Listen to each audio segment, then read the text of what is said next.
Kozhikode കുന്നമംഗലത്ത് police സ്റ്റേഷന്റെ മതിൽ വീടിന് മുകളിലേക്ക് ഇടിഞ്ഞു വീണു. ഷിത ജഗത്ത് വിവരങ്ങളുമായി. ഷിത, അങ്ങനെ ഇടിഞ്ഞു വീണിട്ട് കാര്യമായ പ്രശ്നങ്ങളുണ്ടോ?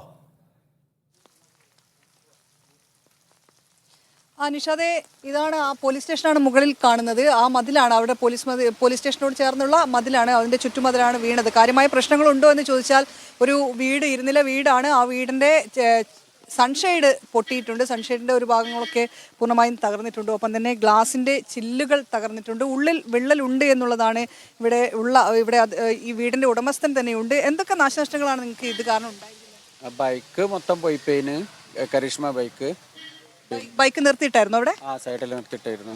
എമ്മിലേക്കാണ് ഒന്നായിട്ട് ഇടിഞ്ഞു വീണത്. പിന്നെ വീടുമ്മലേക്കും.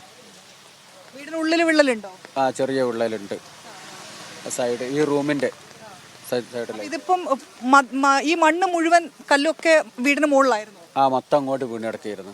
അതുകൊണ്ടാണ് നമ്മൾ രാത്രി തന്നെ മാറ്റിയത്. നമ്മൾ തന്നെ മാറ്റിയതാ മൊത്തത്തില്. ഇതിപ്പോഴും അപകട വിഷയം ഉണ്ടെന്ന് തോന്നുന്നു. മണ്ണൊക്കെ ഇങ്ങനെ ഇടയ്ക്ക് പൊതിർന്ന് തെങ്ങ് അങ്ങനെ നിൽക്കുകയാണ്. എത്രയും പെട്ടെന്ന് മുറിക്കണം. എന്താ പോലീസുകാർ പറഞ്ഞ ഈ മതിലിനൊരു ഉറപ്പില്ലായിരുന്നോ? ഇല്ല, പഴയ മതിൽ ഇനി നമ്മളെ വെച്ചിട്ട് നമ്മളെ കെട്ടിയതാണ്. രണ്ടും പോയി.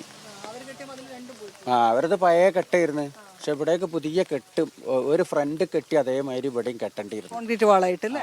അങ്ങനെ ചെയ്തിട്ടില്ല. പിന്നെ അവിടേക്ക് മണ്ണ് കൊണ്ടുപോയിട്ട് ഇങ്ങോട്ട് മണ്ണിട്ടതുമില്ല. അപ്പം ആ വെള്ളം ഇങ്ങോട്ട് ഇറങ്ങിയതാ. അത്രയും ഭാഗം മണ്ണിട്ട് വെച്ചിട്ടുണ്ട്. ഇങ്ങോട്ട് മണ്ണിട്ടതുമില്ല. അപ്പോൾ ഈ മണ്ണിന് അങ്ങോട്ട് സ്ലോപ്പ് കൊടുക്കുകയാണെങ്കിൽ വെള്ളം അങ്ങോട്ട് ഒഴുകി പോയിരുന്നു. ജനൽ ചില്ലൊക്കെ പൊട്ടിയിട്ടുണ്ട് അല്ലേ? ഓ, ഫുള്ള് പൊട്ടിയതാ. അപ്പോൾ ഇന്നലെ രാത്രിയാണ്, ഇന്നലെ കോഴിക്കോട് എല്ലായിടത്തും ഉണ്ടായിരുന്ന പോലെ തന്നെ ഇന്നലെ രാത്രിയാണ് ഇവിടെയും ഈ നാശനഷ്ടം ഉണ്ടായത്. ഈ വീടിനേക്ക് മതിലൊക്കെ തകർന്ന് വീണിരിക്കുന്നത്. എന്തായാലും ബാക്കിയുള്ള ഒരു അപകടാവസ്ഥയിലാണ്. ഈ തെങ്ങ് ഉൾപ്പെടെ മുറിക്കേണ്ടി വരും. അതിനുള്ള സഹായം പോലീസുകാർ ഇപ്പോൾ വന്ന് പറഞ്ഞിട്ടേ ഉള്ളൂ. അത് പെട്ടെന്ന് മുറിച്ച് നീക്കണമെന്നുള്ള കാര്യം ഉടമസ്ഥനോട് ആവശ്യപ്പെട്ടിട്ടുണ്ട്. ഈ കാണുന്ന ജനൽ ചില്ലുകളൊക്കെ തകർന്നിട്ടുണ്ട്. സൺഷെയ്ഡും തകരുകയും ചെയ്തിട്ടുണ്ട്. നിഷ.